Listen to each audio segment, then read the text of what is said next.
What if an entire millennium of Europe's history never truly happened?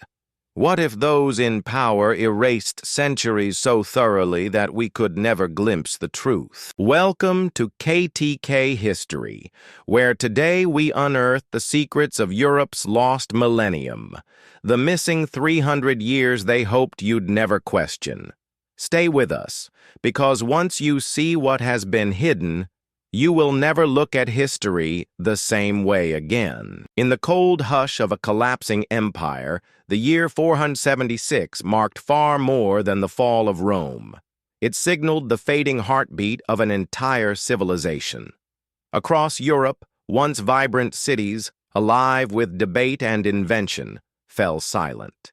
Their stone streets echoed only with ghosts, as if the world of yesterday had simply vanished overnight. For nearly 1,000 years, a darkness fell, a darkness not of night, but of memory itself. What truly happened during this 1,000-year silence? Why did the brilliant flame of knowledge, which burned so fiercely in the days of Aristotle and Cicero, seem to flicker and die as if smothered by unseen hands? Today, as historians leaf through the fragile parchments of the past, they do not find the dense records expected of a continent so vast and complex. Instead, they uncover chilling gaps.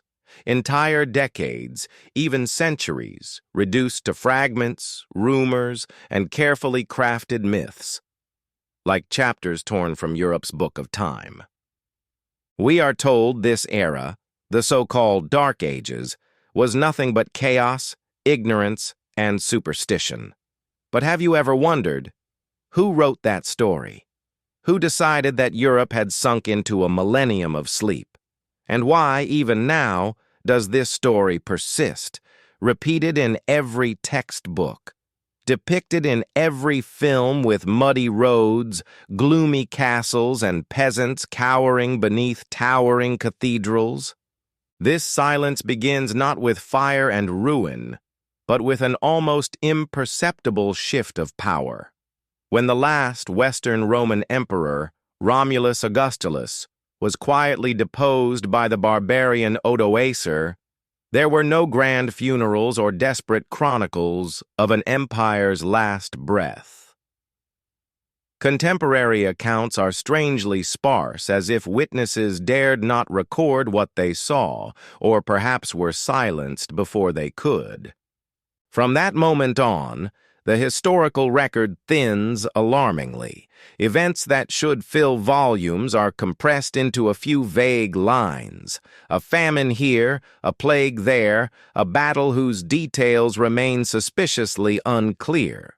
It is a fog so dense that even today, scholars struggle to reconstruct a coherent story. But fog does not settle across an entire continent on its own. Someone must either summon it or benefit from its cover. Amid this deepening murk, the Church emerged from centuries of persecution with a singular opportunity. As Rome's secular power crumbled, the Church became the only unbroken institution, the sole voice whispering into the widening void. Monasteries spread across Europe like silent sentinels, their stone walls becoming both fortresses and prisons for knowledge. While in the East, civilizations like China advanced in printing, mathematics, and astronomy, and the Islamic world preserved and expanded Greek science, Europe's monasteries began to hoard the remnants of knowledge. But what did they choose to keep? And what did they allow to be lost? Entire libraries went up in flames or vanished without trace. Schools of philosophy and science closed their doors. Scholars fled or fell silent. Surviving manuscripts were transcribed into forms of Latin so dense that only a chosen few could read them. Texts confined within cloisters, their wisdom locked away behind walls of piety and control. These carefully guarded documents shaped what little future generations would know of their past. Meanwhile, the notion of 1,000 years of darkness became a powerful tool. It served to reinforce the authority of those who claimed to be the only light in an age of ignorance. By defining the era as dark, they positioned themselves as the sole bearers of enlightenment. And thus, what began as a slow fading of records hardened into a self-perpetuating myth. That nothing good could come from the dark, and only those who claimed divine truth could lift the veil. This silence was not merely a void of information, it was an erasure, a deliberate, systematic obscuring of progress and memory by those who understood the power of shaping a people's story. For whoever controls the story of the past also controls how people see themselves today and what they dare to imagine for tomorrow. So, as we step into this labyrinth of forgotten years, we must ask ourselves, did Europe truly lose itself for a millennium? Or was the Dark Ages the greatest cover-up in human history? The 1,000-year silence does not only echo through old ruins and lost manuscripts. It whispers a timeless warning. Knowledge can vanish, not only through war or disaster, but through the careful, quiet closing of minds. As Europe staggered into the aftermath of Rome's collapse, a new power began to rise from the shadows, one born not of swords or imperial crowns, but sanctified by faith and cloaked in divine authority. This was the early church, emerging not as a conqueror of lands, but as a conqueror of minds. With the secular world in ruins, it stood alone as the only force capable of imposing order amid chaos. Its influence did not arrive with triumphant fanfare. Instead, it seeped silently into every crumbling stone of the former Roman world. As city councils dissolved and senators fled or vanished, bishops stepped in to fill the vacuum. Churches transformed from humble gatherings of persecuted believers into centers of power, places of administration, negotiation, and judgment. Year by year, the line between spiritual guidance and temporal authority blurred beyond recognition. By the 6th century, the Church was no longer content to preach salvation. It had begun to define what knowledge was worth preserving and what should be consigned to oblivion. Monasteries sprouted across Europe like seeds in scorched earth. But these were more than houses of prayer. They were vaults of memory, guarded by men sworn to obedience, who became both the scribes and the censors of Europe's collective past. Entire libraries vanished into the shadows. In the name of purifying the faith, books once treasured by Roman scholars, works on mathematics, astronomy, medicine, and philosophy, were burned, hidden, or left to decay. Scrolls written in Greek or secular Latin disappeared almost overnight. Those texts deemed acceptable were painstakingly copied into a specialized Church Latin, their scripts intricate and their meanings so narrow that only initiated monks could fully comprehend them. And it wasn't only words that disappeared. Ideas themselves were snuffed out. Thoughts that the earth might move, that stars were distant suns, or that disease had natural causes rather than divine origins. Such notions were condemned as dangerous seeds of doubt. Silence fell on debates that once filled Roman forums and Greek academies with life. Inside monasteries, the copying of manuscripts became both an act of devotion and an exercise of power. Illuminated texts, rich with ornate illustrations, carried stories approved by doctrine alone. Marginal notes hint at glimpses of forgotten knowledge. Ideas that might have sparked revolutions of thought, but were scrubbed away or left unreplicated. The Church's power grew not merely from declaring truth, but from controlling the very tools of memory, the written word, the spoken sermon, and the sacred rituals marking every birth, marriage, and death. People came to believe that the world beyond their village was not theirs to know, and that the only path to understanding, even of the past, led through the church door. Beyond Europe's fog, other civilizations flourished. In Baghdad, scholars gathered and expanded upon texts long lost to the West, building libraries rivaling Alexandria's glory. In Chang'an and Luoyang, Tang dynasty scribes recorded events with breathtaking precision. In Cordoba, Muslim Spain became a beacon of science and philosophy. But within Europe, where Rome's roads once carried ideas to every corner, the paths now ended at monasteries, where gatekeepers decided what fragments of knowledge could trickle out. Perhaps the most profound element of this conquest was its subtlety. There were no marching legions enforcing censorship, no sweeping proclamations closing minds. Only the quiet daily routine of monks deciding what to copy and what to let fade, bishops warning their flocks against questions, and parents teaching their children not curiosity, but obedience. This was the era when the Church did more than save civilization. It reshaped it, redefined it, and confined it. By controlling which texts survived, it crafted the narrative of Europe's past, deciding which emperors would be remembered as noble and which as godless, which battles would be celebrated and which erased. In the centuries that followed, every chronicle, every sermon, every official account of history would echo a single voice of authority. It became the perfect foundation for the myth of the Dark Ages, an age in which the only light permitted was the light the Church declared holy.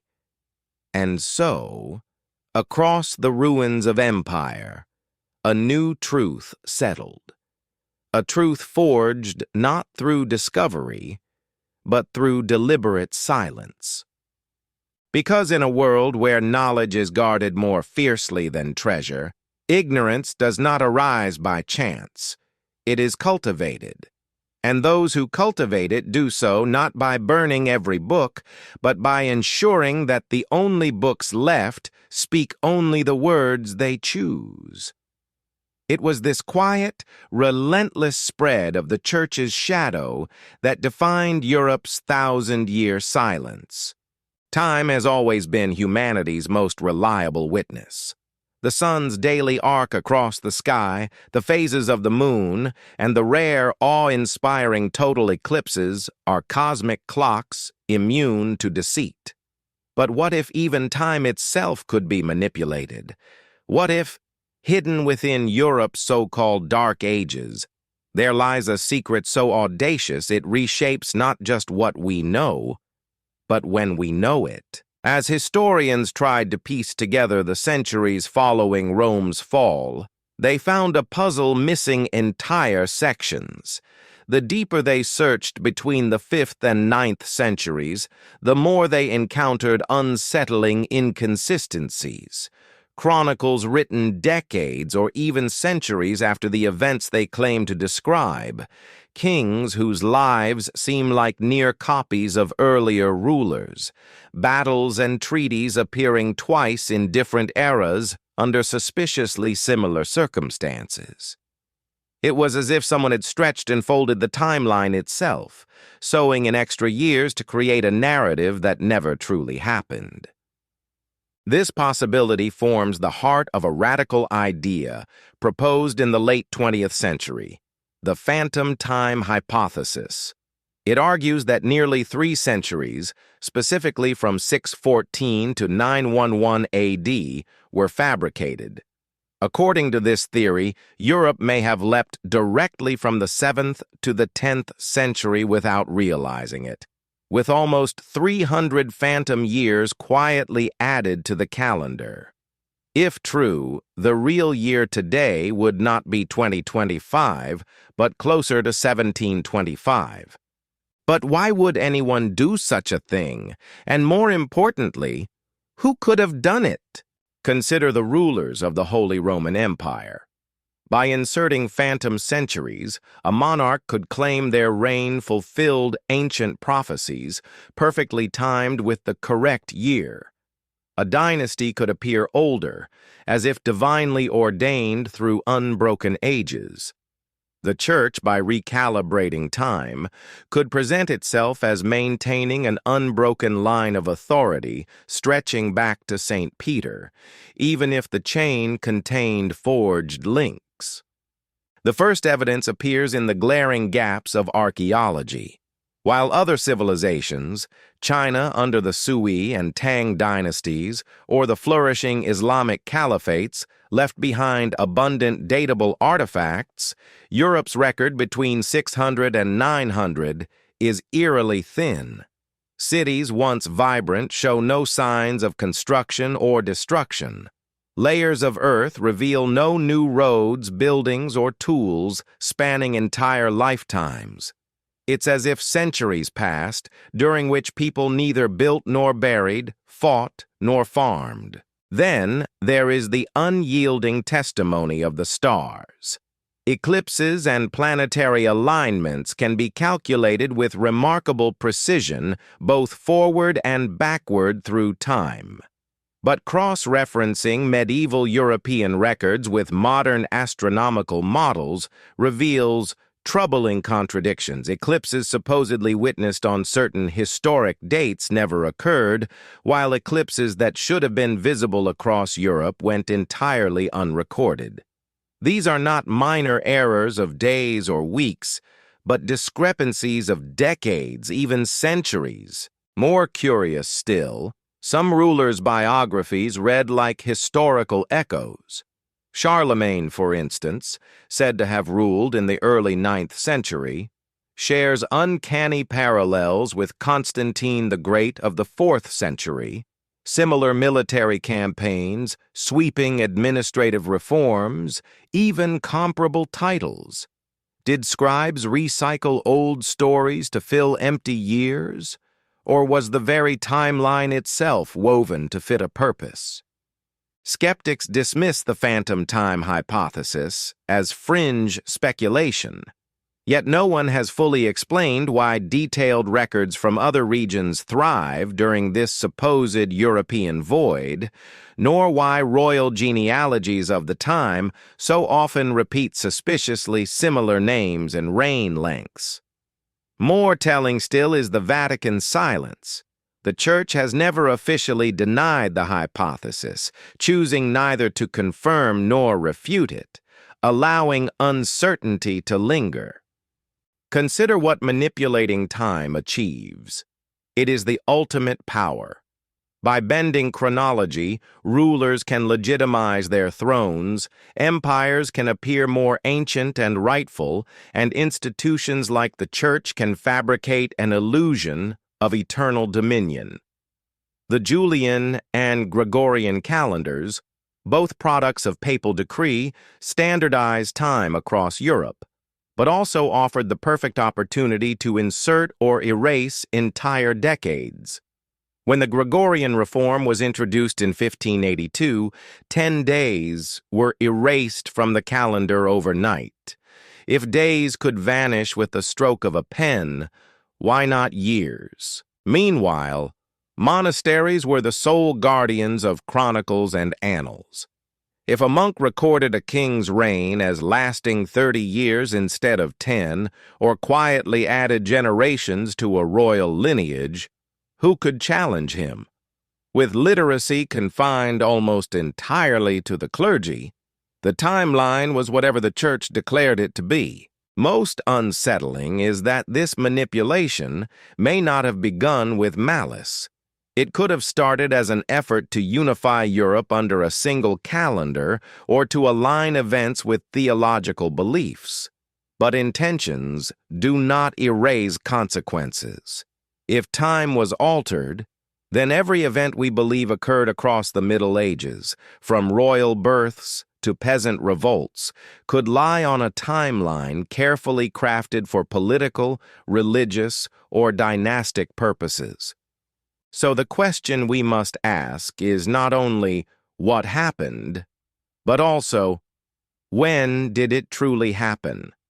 And if our years were forged, what else in the story of civilization might have been arranged to guide us toward a version of the past that never was? Because in a world where the past shapes the present and the future, controlling time itself is the greatest power of all.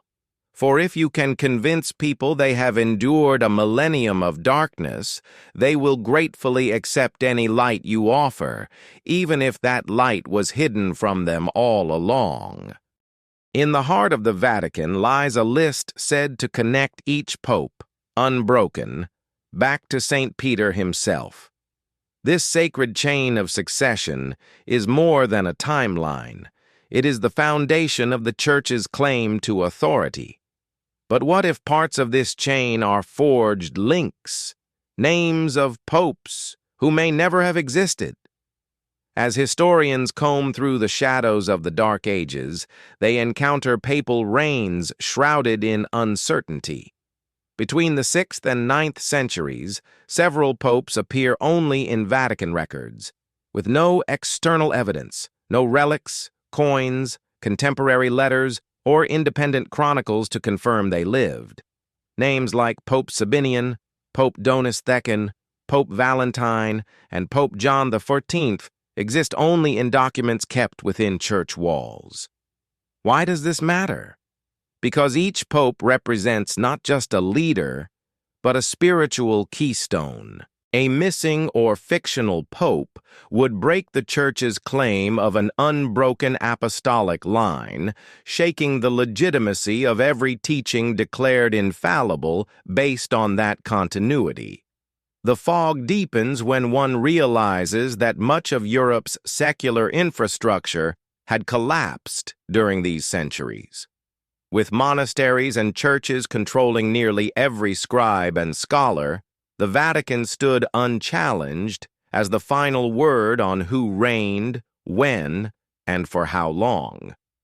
The only people capable of questioning a pope's existence were themselves part of the same ecclesiastical hierarchy. Further complicating the mystery are odd overlaps in the biographies of certain popes. Several stories are strikingly similar, identical virtues praised, the same conflicts described, even repeated phrases in different papal chronicles. Could these be clerical errors or innocent legends growing over time? Or were they deliberate duplications, invented to fill historical gaps and maintain the illusion of an unbroken chain? The broader question emerges. If even one pope's existence was invented, how many more names were inserted to bridge fabricated centuries? How many reigns were extended to pad a timeline aligning with prophecy or theology? And who had both the means and motive to weave such a tapestry of time? Some researchers point to the political chaos of post-Roman Europe as a perfect environment for creative record-keeping. Rival bishops competed for influence. Local kings needed papal blessing to legitimize their rule. And popes themselves benefited from appearing as timeless shepherds in an era of ceaseless upheaval. Yet the Church's official stance has never wavered. Despite mounting questions from secular historians, the Vatican has neither acknowledged discrepancies nor opened archives to independent investigators. Their silence, in a matter so central to their claim of divine authority, raises unsettling possibilities. Was it merely a matter of poor record-keeping in chaotic times, or a carefully maintained illusion? For centuries, the faithful accepted the list of popes as absolute truth. Even today, it is taught unquestioningly in seminaries and Catholic schools worldwide. But if parts of this lineage were constructed rather than chronicled, then what does that say about the foundation on which centuries of power were built? History is rarely rewritten in bold strokes. It's altered in whispers, in documents copied by candlelight, in records kept behind locked doors. And perhaps nowhere is this more dangerous than in a list that defines who speaks for God on earth. Because if the chain was forged, so too might be the stories built upon it, and the darkness we call the Dark Ages may owe more to human hands than to divine fate. What happens when an entire continent falls silent? When years stretch into decades and decades into centuries, yet leave behind almost nothing? No letters, no chronicles of wars, no records of kings or queens who should have shaped history. This is the riddle at the heart of Europe's so-called Dark Ages, a period that, more than any other, invites the haunting question: did it really happen as we're told? Between roughly 500 and 800 AD, Europe's timeline is alarmingly thin. While historians point to scattered battles and brief mentions of monarchs, they cannot produce the continuous stream of records expected from such a vast and once organized civilization. The grand cities of the Roman world, Milan, Cologne, Lyon, fall into the historical abyss, leaving no detailed accounts of life for generations. It's as if time itself paused, then resumed centuries later. Yet outside Europe, the world was alive with innovation. In the East, China's Tang dynasty created woodblock printing, transforming how information spread. Mathematicians in India laid the groundwork for concepts still taught today. The Islamic caliphates, stretching from Persia to Spain, ignited a golden age of science, translating and expanding upon Greek and Roman texts long thought lost in Europe. The Middle East built hospitals, refined optics, and advanced algebra, while Europe appeared trapped in a centuries-long slumber. How could an entire continent, once the heart of Roman engineering, law, and art, fall so completely behind? Some historians suggest endless waves of barbarian invasions destroyed knowledge and infrastructure. Others argue plagues and famines sapped Europe's vitality. But even in chaos, people write, they remember, they pass stories to the next generation. The near-total silence in records remains suspiciously unnatural. The very concept of the Dark Ages itself first emerged not during the period it describes, but centuries later. Renaissance thinkers, eager to distinguish their enlightened age from the supposed barbarism of the past, painted the Middle Ages as dark, ignorant, and devoid of progress. But they relied on fragmented, often church-approved documents, sources that might have been carefully curated or manipulated. Consider the patterns found in the few chronicles that do exist. They repeat similar themes: moral decline, divine punishment, righteous kings blessed by God, more like sermons than objective history. Stories of miracles and saints' lives abound, but detailed accounts of social, economic, or technological developments are glaringly absent. Meanwhile, archaeological layers from this period present their own puzzle. Excavations reveal a gap in building activity, stonework halts, tools and everyday objects show little advancement over centuries. Where are the great halls, markets, or roads one would expect to see replaced, repaired, or expanded in nearly 300 years? Instead, layers of earth show settlements stagnating or even shrinking. One telling example lies in the evolution of architecture. Roman engineering had reached incredible heights: aqueducts, domes, central heating. Yet these feats vanished so thoroughly from practice that by the 11th century, builders had to relearn how to construct vaulted ceilings, a technique their own ancestors had mastered half a millennium before. It's not that knowledge evolved. It had to be rediscovered, as if a veil had fallen over Europe for generations. In parallel, medieval Europe's artwork abruptly reverts to styles lacking the realism and sophistication seen in late Roman mosaics and frescoes. It is as if artistic memory reset, requiring centuries to climb back to techniques once considered common. What could cause such a profound cultural amnesia? Another clue lies in trade networks. The Roman Empire maintained an intricate web of commerce reaching as far as India and Africa. Yet during the Dark Ages, these routes withered. Exotic goods vanished from European markets. Coins, once standardized and widespread, became scarce and localized. Without trade, cities declined, and isolated communities replaced the bustling cosmopolitan centers of antiquity. And yet, while Europe's lights dimmed, the East grew brighter. Baghdad's House of Wisdom housed tens of thousands of books, preserving and enhancing ancient knowledge. Chinese and Islamic astronomers accurately mapped the skies and recorded eclipses with precision.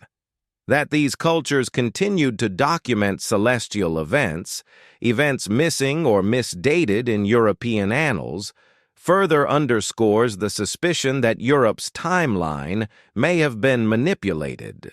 Because if time was altered, then records of wars, treaties, even entire dynasties could be invented or erased to fit a new narrative.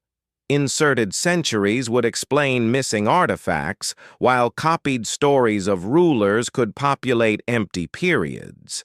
And who controlled what survived?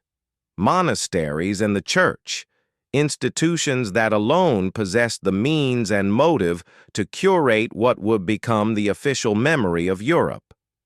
The Dark Ages, as we know them, may therefore not represent an age of universal ignorance, but rather an age where knowledge was locked away, where progress was selectively hidden, and where power shifted from warriors and philosophers to those who shaped what people were allowed to remember.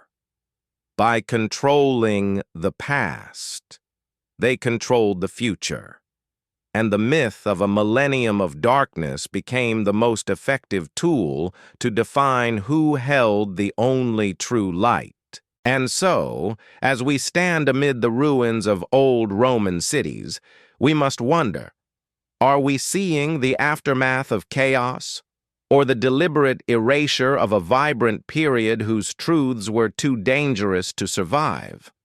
Because in the vanished centuries of Europe, silence may have spoken louder than any war, echoing a secret that still shapes our understanding of what it means to live in the light, or remain forever in the dark. Maps are more than just guides. They are records of how a civilization sees the world and itself. They show not only where people have been, but what they dare to imagine exists beyond the horizon. That's why the maps that emerge from the shadows of Europe's supposed dark ages pose one of the greatest mysteries in history. How did medieval cartographers chart lands they were never supposed to know?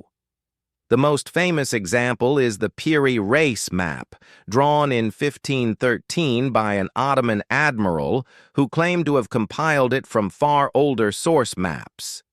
This chart not only shows the west coast of Africa and the eastern shores of South America with uncanny accuracy, it also depicts parts of Antarctica long before it was officially discovered.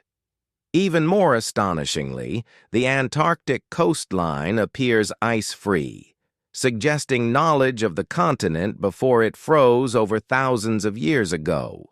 How could such information exist in 16th century Europe, a place we're told was only just waking up from a millennium of ignorance?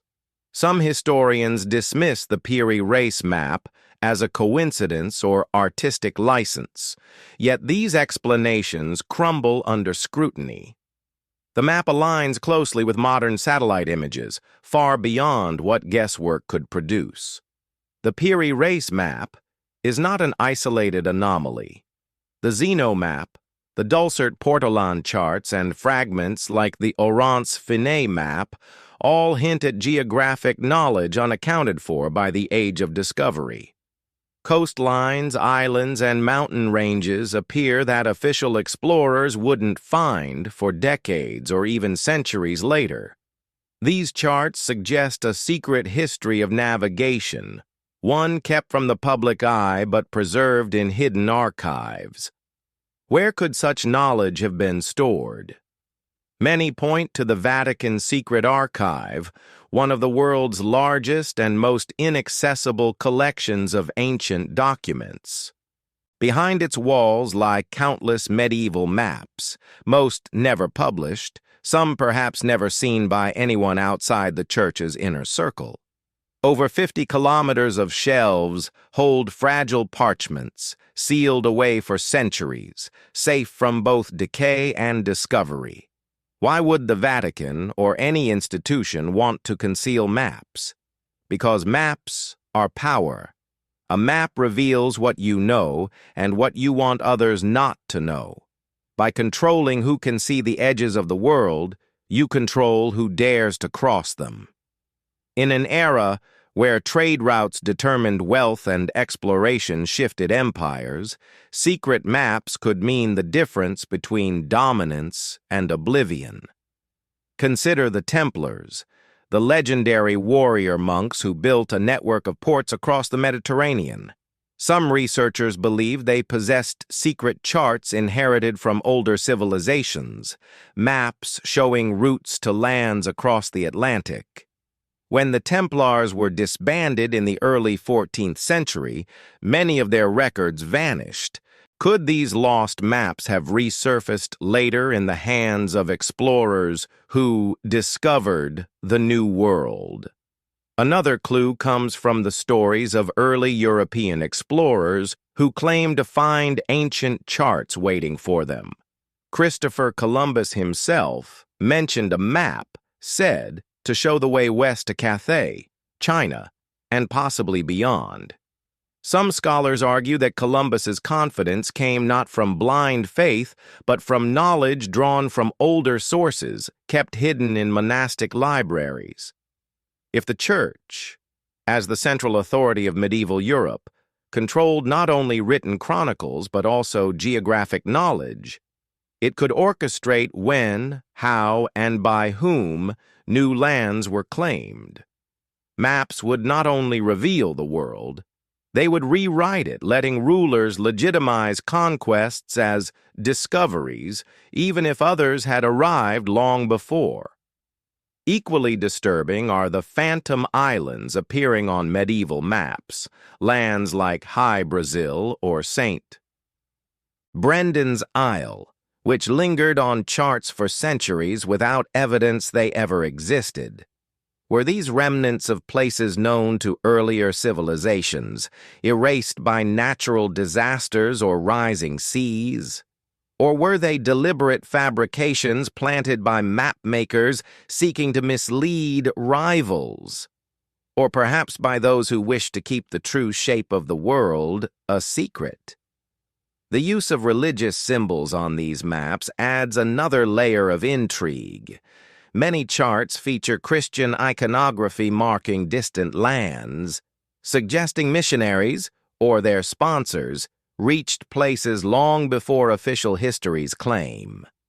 These symbols may hint that expeditions were launched, routes explored, and settlements founded under the Church's blessing, only to be forgotten or hidden when political tides shifted.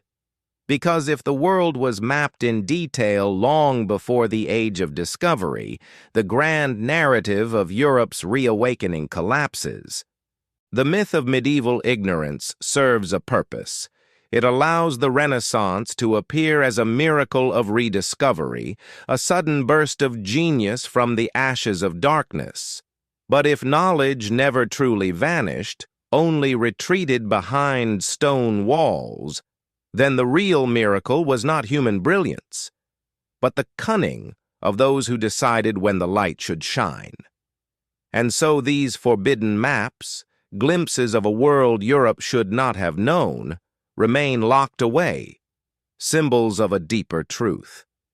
A truth suggesting that history is not a straight path from darkness to light, but a maze where knowledge is hoarded, released, or destroyed as power demands.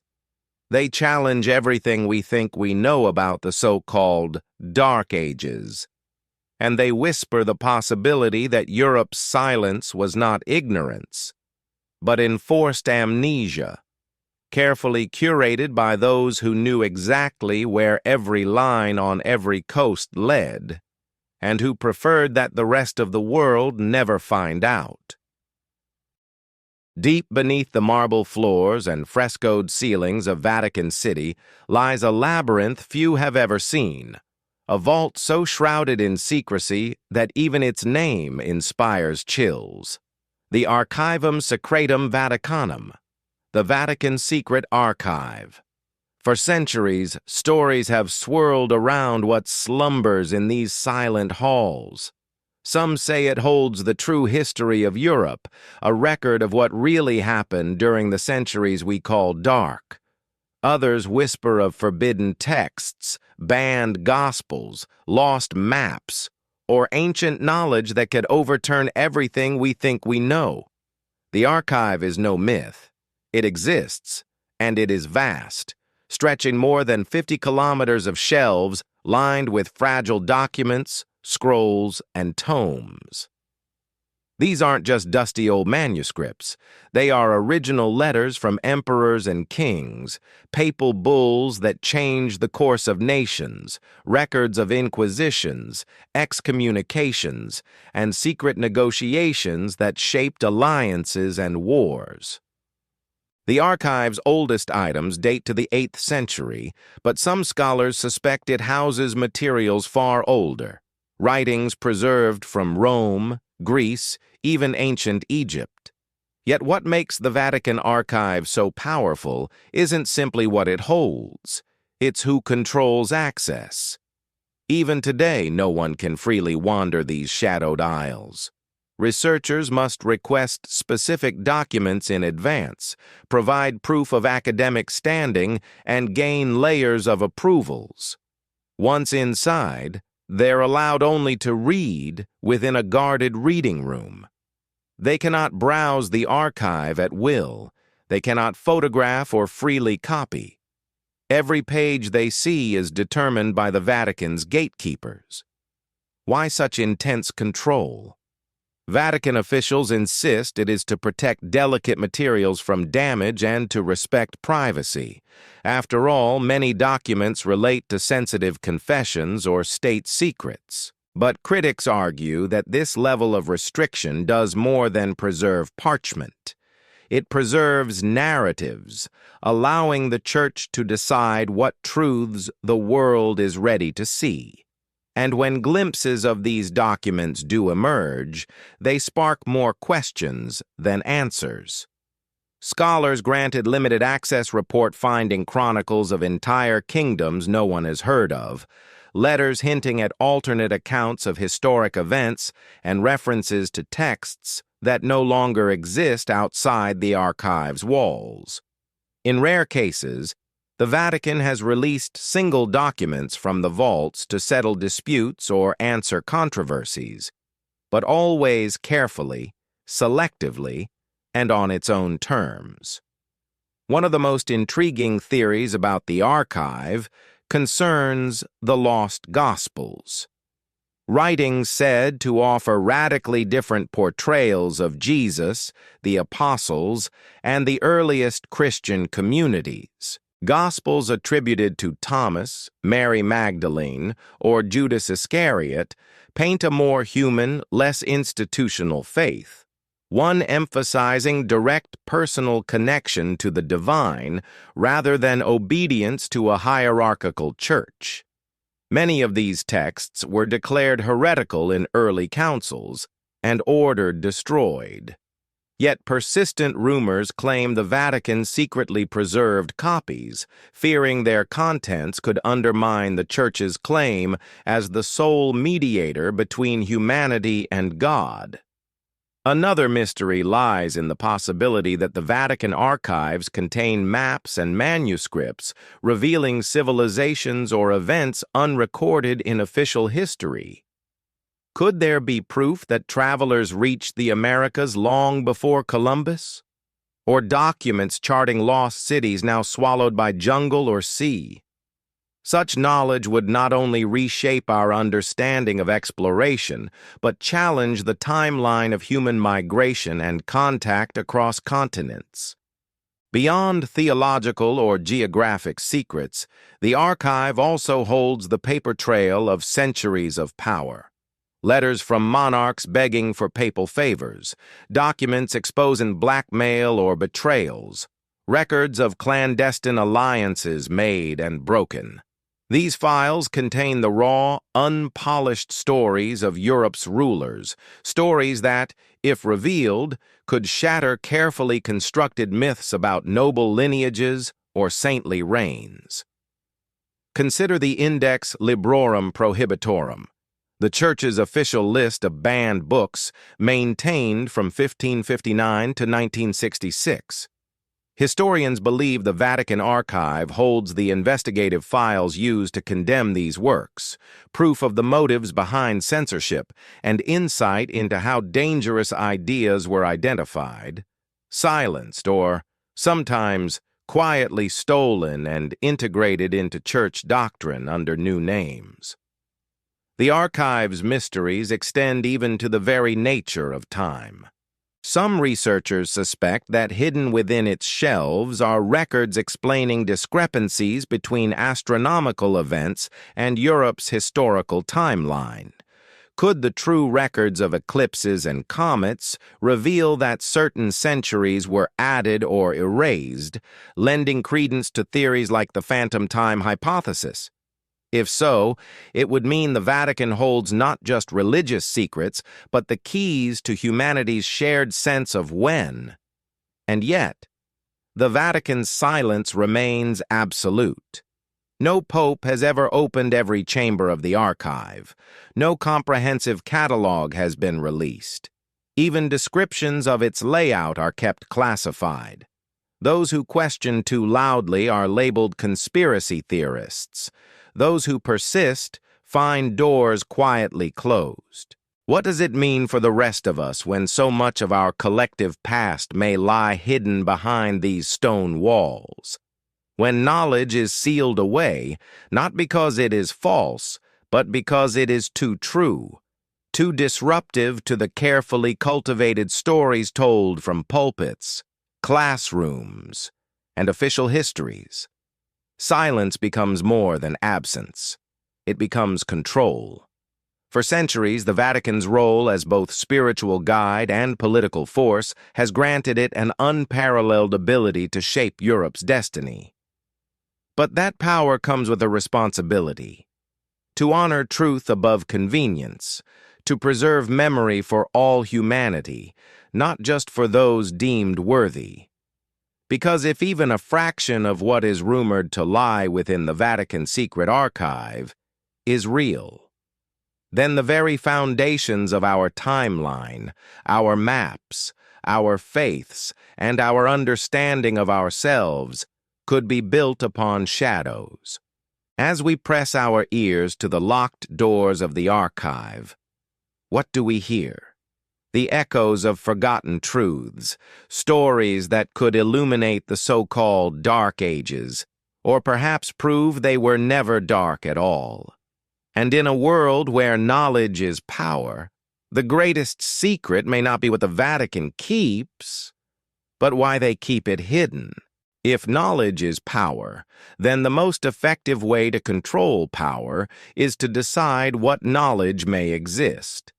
For nearly 4 centuries, the Catholic Church did exactly that through one of the most fearsome instruments of intellectual control ever devised, the Index Librorum Prohibitorum, the Index of Forbidden Books. First published in 1559 under Pope Paul IV, the Index was a living list of writings deemed so dangerous they were to be banned, burned, or hidden.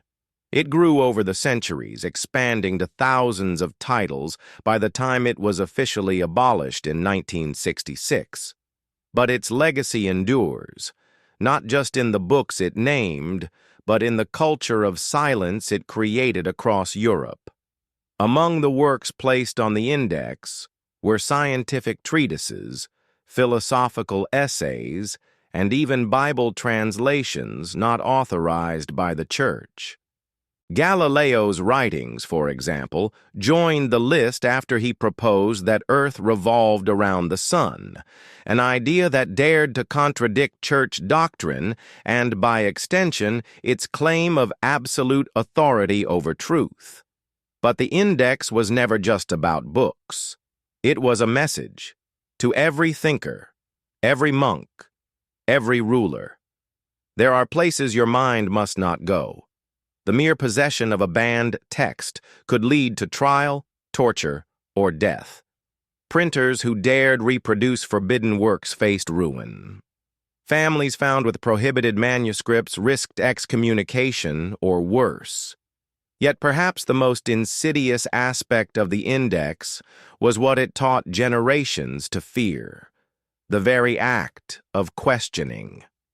People who might once have debated ideas in taverns or studied foreign texts in universities instead learned to censor themselves, terrified that curiosity could become a death sentence. The Church claimed the Index protected the faithful from error and heresy, but its selections reveal deeper motives. Many banned books challenged the Church's version of history, proposed alternate cosmologies, or hinted at a universe far older and grander than the biblical timeline suggested. Some advocated for personal spirituality outside clerical control. Others exposed political scandals or criticized papal authority. And what of the texts that disappeared entirely? Researchers have long suspected that many works were not simply destroyed, but confiscated and hidden. By controlling what was seen as heretical, the Church not only silenced ideas, it had the opportunity to study them in secret, extracting knowledge that could later be incorporated into doctrine or used to tighten its grip on power. Even after the Index's official end in the 20th century, its shadow lingers. The Church never released a full record of the investigations behind each banned book. No one outside the Vatican knows precisely what arguments, evidence, or confessions were gathered before each condemnation. These dossiers, if they still exist, remain locked in the secret archive, perhaps containing keys to understanding why certain ideas were deemed so threatening. Because the Index was never merely a list, it was a boundary drawn in ink, a line separating allowed thought from forbidden thought, and a reminder that the greatest form of control is not burning a book, but convincing people it should never be read at all. It's often said that knowledge is dangerous, but during the Middle Ages it wasn't dangerous because it was wrong. It was dangerous because it was right. The Church's monopoly over truth transformed the most human impulse, curiosity, into an unforgivable sin. And the punishment for that sin was as brutal as any wielded on a battlefield. Throughout medieval Europe, questioning official doctrine wasn't a matter of spirited debate. It was a path straight to the Inquisition's dark chambers. To even suggest that Earth orbited the sun, that disease had natural causes, or that the universe was more expansive than Scripture implied, could mark you as a heretic, a word that carried the stench of torture and the shadow of the stake. The story of Giordano Bruno is perhaps the most haunting example. A brilliant philosopher and former Dominican friar, Bruno dared to dream beyond the confines of his era. He taught that stars were suns like our own, that infinite worlds must exist beyond Earth, and that the universe could not be limited by human dogma. For these ideas, he was arrested, interrogated for 7 years, and finally burned alive in Rome's Campo de' Fiori in 1600, his last words defiant, even as flames consumed him. But Bruno was not alone. Roger Bacon, a 13th-century English scientist, spent years imprisoned for his work on optics and experimental methods. Michael Servetus, a physician who described the pulmonary circulation of blood, was burned at the stake in Geneva. And countless others, monks who dared translate banned manuscripts, scholars who questioned miraculous tales, astronomers who read the sky too honestly, vanished into secret prisons or were reduced to ashes. Yet the terror did not rely solely on executions. The Church's inquisitors understood the power of fear. Trials were conducted in secret, often without evidence beyond rumor or anonymous accusation. Confessions were extracted under torture, and sentences were swift. Even those acquitted could be ruined, their names forever tainted by suspicion. Families were left destitute, communities terrorized into silence. Over time, this climate of dread seeped into every layer of society. Teachers taught safe lessons, scribes copied only approved texts, parents warned children not to ask dangerous questions. Silence became survival, and in that silence, an entire continent's intellectual life withered. This systematic suppression of inquiry served a clear purpose: to preserve a worldview where the Church was not just a spiritual guide, but the sole gatekeeper of reality. By branding curiosity as heresy, the Church didn't just punish individual thinkers, it trained entire generations to see ignorance as virtue and knowledge as treachery. Meanwhile, in lands beyond Europe's reach, curiosity flourished. Islamic scholars in Baghdad, Cairo, and Cordoba advanced medicine, chemistry, and astronomy. Chinese engineers revolutionized printing and navigation. Indian mathematicians explored the concepts of zero and infinity. But in Europe, each step toward understanding nature risked stepping outside the bounds of permitted thought. This wasn't simply a war on ideas, it was a war on the very spirit of discovery. And it was fought with the sharpest weapons of all, fear and faith twisted into tools of domination.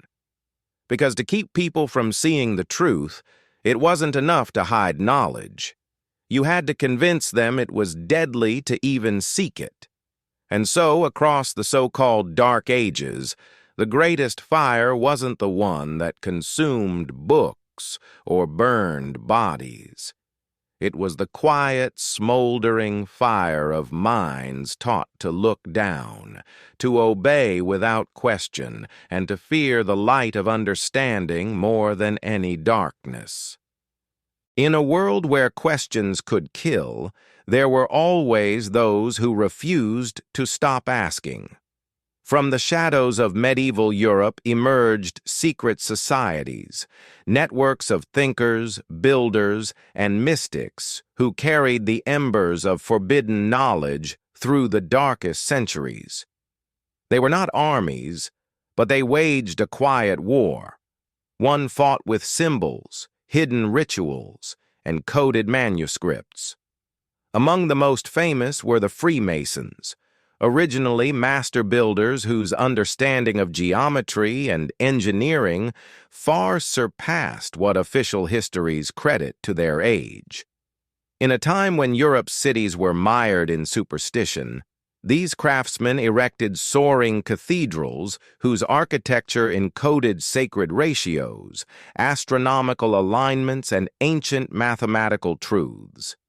In the stonework of Notre Dame or Chartres Cathedral, for example, some researchers see more than beauty.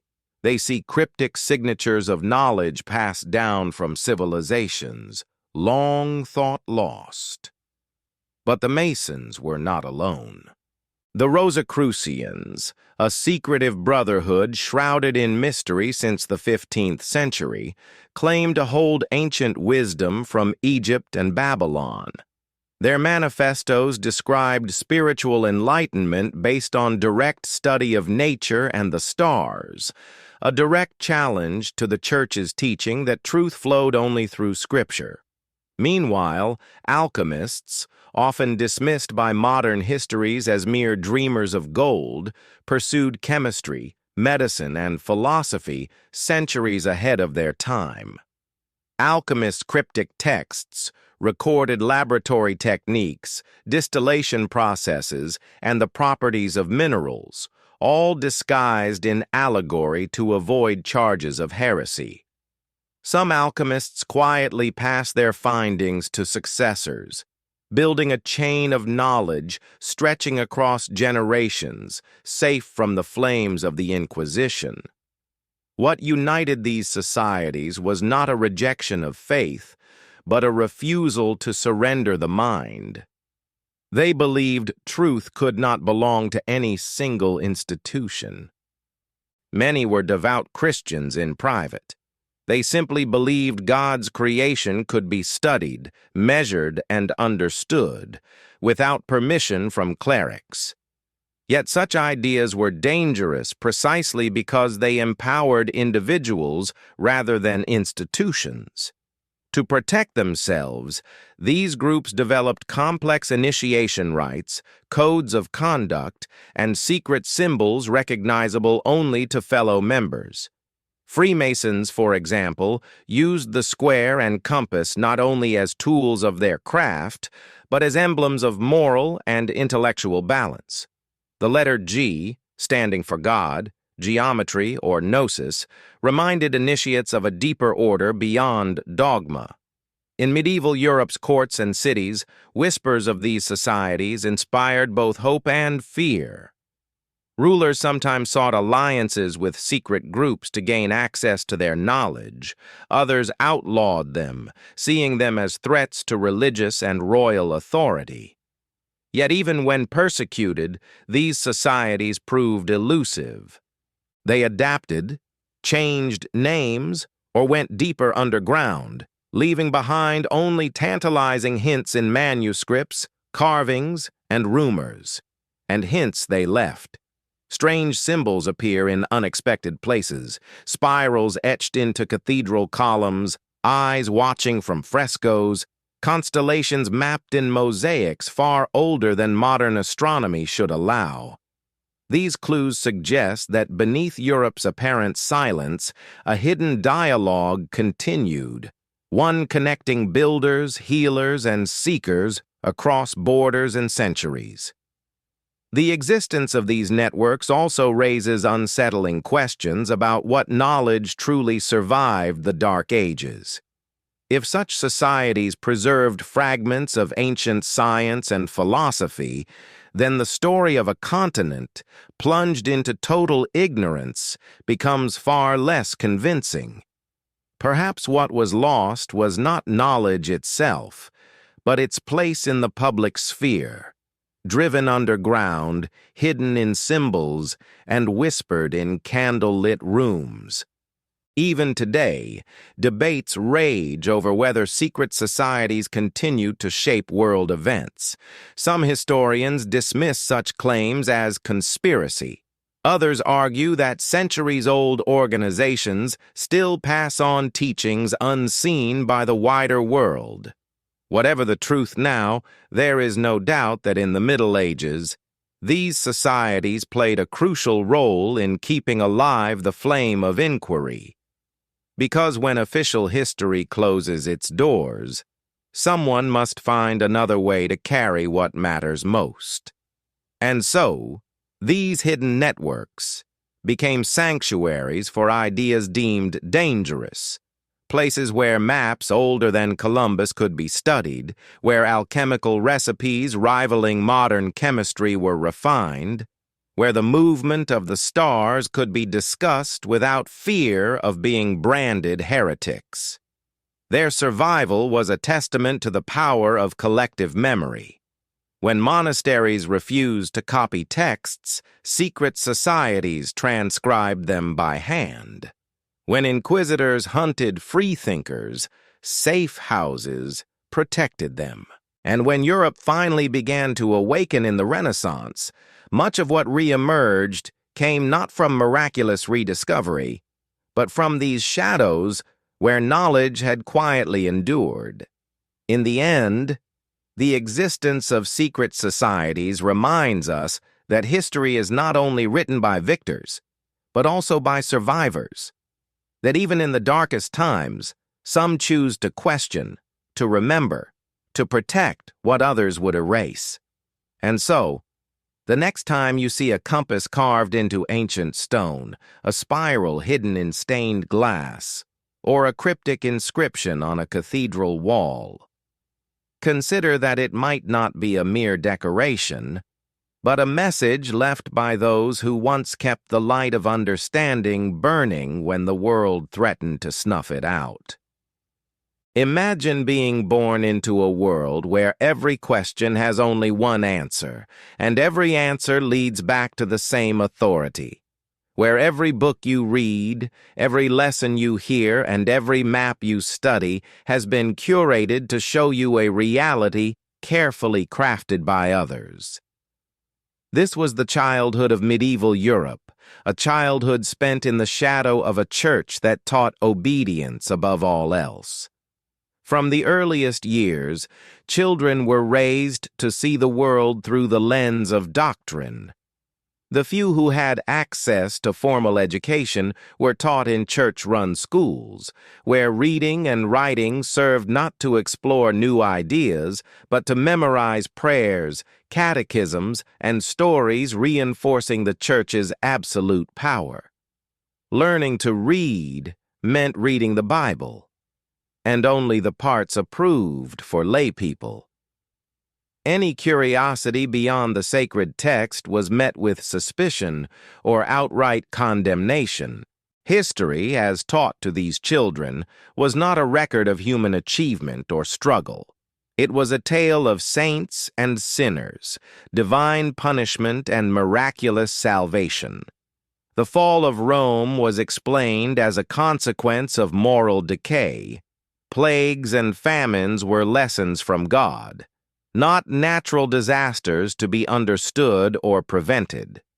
The rise of the church was painted as the only light in an age of darkness, with every other civilization reduced to footnotes or heresies. Geography fared no better. Medieval maps shown to students depicted the world as a flat disk centered on Jerusalem, ringed by monstrous creatures and lands of myth. These mappa mundi were less about charting the earth than about reinforcing a world view where Europe, and more precisely, the Church, sat at the center of God's creation. Lands beyond Christendom were labeled with warnings: here be dragons, pagan kingdoms, or simply terra incognita, unknown land. In the monasteries, young novices learned Latin not to read the classics of Cicero or Euclid, but to chant psalms and copy dogma. They were forbidden from studying pagan philosophers without permission. Ancient knowledge survived in these cloisters, but it was locked away, inaccessible to those who could not navigate the labyrinth of ecclesiastical approval. Most children, however, never learned to read at all. Literacy rates plummeted after Rome's fall, and for centuries, only priests, monks, and a few nobles could write their own names. This illiteracy was no accident. It was a powerful tool. A population unable to read cannot question the words of a sermon or the proclamations of a bishop. They depend entirely on what they are told. Yet the darkness extended beyond books. Music, art, and stories were also bent to serve authority. Church hymns instilled fear of hell and the promise of heaven, binding minds to salvation through obedience. Paintings showed gruesome depictions of sinners punished in fiery torment, a vivid reminder of what awaited anyone who strayed. Even folk tales passed down orally were sanitized or twisted to align with the church's teachings. Cautionary tales warning against disobedience rather than encouraging bravery or cleverness. The result was a society where generations grew up unable to imagine a world different from the one presented to them.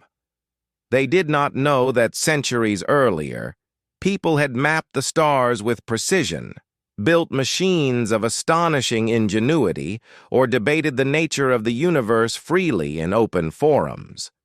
These children believed progress came only when God allowed it, and that the church alone held the keys to that divine permission. But the most insidious part was that the system worked. Over time, questioning itself became a foreign concept. People didn't refrain from challenging authority because they were forced to. They didn't even think to challenge it. It was as if a fog had settled over Europe, not of ignorance born from a lack of intelligence, but of ignorance carefully cultivated and maintained. This fog served both spiritual and political purposes. A population taught that life's hardships were tests from God would not rebel against feudal lords or question why they starved while bishops lived in splendor. A society convinced that knowledge was dangerous would not seek it, nor would it realize what it had lost. And so the status quo endured, century after century, with the church at the center of every child's understanding of the universe. And yet, within this darkness, small sparks flickered. A curious monk might copy a forbidden text in secret. A traveling merchant might bring stories of lands beyond Europe's borders. A parent might whisper old tales passed down from ancestors who remembered brighter days. These tiny acts of remembrance kept alive the possibility that the world could be more than what was taught, that the walls of the classroom were not the walls of reality. Because when children are raised in a prison of thought, they do not need chains to keep them bound. And when a society forgets how to ask questions, it loses the most essential freedom of all, the freedom to know the truth. From the moment we're old enough to hear stories, we're told that Europe fell into darkness after Rome's collapse, 1,000 years where ignorance reigned, knowledge died, and only the church's flickering candle kept civilization from disappearing completely. It's a tale so often repeated that it feels more like a natural law than a historical narrative. But what if the darkness we imagine was never quite real? What if it was carefully crafted, a shadow thrown not by the absence of light, but by those who controlled where the light could shine? This final chapter begins with how that darkness still shapes what we think we know. Modern textbooks, museum exhibits, and films almost always depict the Middle Ages as a grim, stagnant period of mud-caked peasants and brutal knights. Hollywood's vision of medieval Europe, gray skies, superstitious villagers, and omnipresent clergy, cements an emotional truth far stronger than any document. We believe the Middle Ages were dark because we feel they were dark. But feelings are easily manipulated, and a closer look reveals a far more complex reality. Consider the so-called rediscovery of ancient knowledge during the Renaissance. Histories portray it as a miraculous awakening, a sudden flood of ideas breaking through centuries of ignorance. Yet many of the works rediscovered in 15th century Italy were never truly lost. They had been copied, preserved, and stored, often by monks working under orders of the very church credited with stifling them. If these texts survived in monastic libraries, why did they stay hidden for so long? Why was their release so perfectly timed to coincide with the political crises threatening the Church's power at the dawn of the modern era? Because controlling knowledge is also controlling when it is allowed to re-emerge. By regulating the reintroduction of ancient texts, the Church could take credit for bringing light back to a world it had helped darken, reinforcing its image as the eternal custodian of civilization. Meanwhile, the true flow of ideas, how they were preserved, edited, or delayed, remained locked away in archives no one was allowed to see. The manipulation extended beyond texts. Art and architecture from medieval Europe, often cited as evidence of creative stagnation, tell a different story to those who look carefully. The construction of Gothic cathedrals like Chartres, Amiens, and Cologne required advanced mathematics, engineering, and artistry.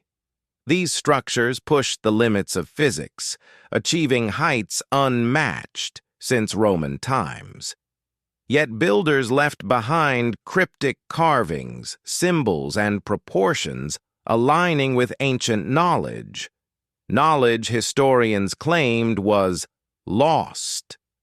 Such feats suggest that a current of hidden mastery flowed through Europe, one inaccessible to most, but nurtured by a select few. Perhaps the darkness was less a blanket covering everyone, and more a veil dropped between those allowed to know and those kept in ignorance. This veil was reinforced by powerful stories. Tales of a dark age were spread by Renaissance thinkers eager to contrast themselves with the barbarous past. Enlightenment philosophers adopted the same trope to promote their own intellectual revolutions. Even Protestant reformers found it convenient to paint medieval Catholic Europe as a time of superstition and oppression, justifying their calls for change. Over centuries, each group added layers of darkness to the Middle Ages, turning it into a historical scapegoat that made every subsequent era appear more enlightened by comparison. Meanwhile, the Church quietly benefited from both sides of the myth. As the only institution that kept a spark of learning alive in the darkness, and as the authority that could pardon the ignorance it helped cultivate. Modern science offers unsettling evidence that the timeline itself may have been manipulated. Astronomers comparing medieval records of eclipses with modern calculations find discrepancies of decades or centuries. Archaeologists uncover advanced artifacts dated to dark centuries, yet no written records describe their creation. Historians trying to reconcile royal lineages find suspicious repetitions of names and events, suggesting time was not simply lost, but perhaps invented. Yet it's not only what is missing or fabricated, but what has been subtly rewritten. Medieval chronicles often contain stories copied almost word for word from earlier centuries, adjusted to fit new rulers or events. The practice of rewriting history wasn't reserved for distant times. It was a continual process. Chroniclers, sponsored by kings or bishops, told stories that served their patrons. Over time, these stories hardened into official memory taught to children as unquestionable fact. One of the most chilling examples of how the darkness was shaped comes from the Index of Forbidden Books. Titles challenging the Church's narrative of history or offering alternative views of the cosmos were not only banned, but erased from libraries, sometimes with every known copy destroyed. Books too influential to vanish entirely were edited or reissued in versions aligning with approved doctrine. Over generations, people forgot what had been lost, and the censored versions became the only reality left. This control reached beyond Europe. As explorers set out during the Age of Discovery, maps were a jealously guarded secret. The Vatican's archives contained charts of coastlines unseen in Europe's public atlases. The power to decide what lands appeared on official maps and what lands did not meant the power to control who could claim them. Nations rose and fell, fortunes were made or lost, all based on knowledge restricted to the few. The legacy of this darkness echoes into the present. Even today, popular culture portrays the Middle Ages as a time of universal backwardness, and few question why. The image of a benighted Europe brought into the light by a few heroic men of the Renaissance obscures the possibility that knowledge was never truly lost, just hidden, regulated, or suppressed. And what of the Vatican's secret archive? Centuries after its founding, it remains one of the most enigmatic collections on Earth. Despite recent efforts to open small sections to scholars, most of its millions of documents remain inaccessible. What lies in those vaults could answer many of history's most haunting questions, but as long as the archive stays sealed, so too does the truth. Because darkness isn't only the absence of light. It can be a deliberate choice to block the light. It can be a carefully constructed system of education, censorship, and myth-making. It can be 1,000 years of childhood spent in the shadow, convinced that ignorance is piety, that questions are dangerous, and that the only safe path is obedience. And yet, the mere existence of this darkness proves something hopeful, that knowledge is powerful enough to threaten those who seek control. That truth, no matter how deeply buried, continues to inspire some to dig, to question, to piece together fragments others would rather forget. We must remember that the darkness of the so-called Dark Ages was not inevitable. It was not the natural state of humanity. It was a human decision, a web of choices by people and institutions who found it safer to dim the lights of understanding than to risk what might happen if everyone could see. And if darkness can be chosen, it can also be unchosen. Every question asked, every archive examined, every assumption challenged is a candle lit against centuries of constructed night. Our greatest danger is not that we forget what happened, but that we forget the power of asking why. Because as long as we keep asking, the shadows can never be complete. So as we step out of the labyrinth of Europe's 1,000-year silence, let us carry with us a lesson greater than any fact or date, that history is not a fixed story, but a living dialogue. That the past is not just what we inherit, but what we choose to remember, to question, and to share. And that only by refusing to accept the darkness as given can we ensure the light we find today is never lost again. So, what if everything you thought you knew about Europe's past was only half the story? What if 1,000 years of darkness was carefully crafted, hiding a truth that could change how we see ourselves and our place in history? This lost millennium isn't just a gap in the timeline.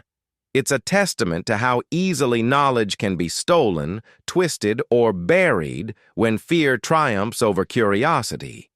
And if we don't question what we've been taught, we risk living in a world where others decide what we're allowed to remember. Here at KTK History, we believe the truth deserves to be uncovered, no matter how deeply it's been hidden. If you found this journey into Europe's lost millennium as shocking and thought-provoking as we did, hit that subscribe button, share this video, and help us keep these questions alive. Because only together can we ensure that history remains not a weapon of power, but a light for everyone. Thank you for watching.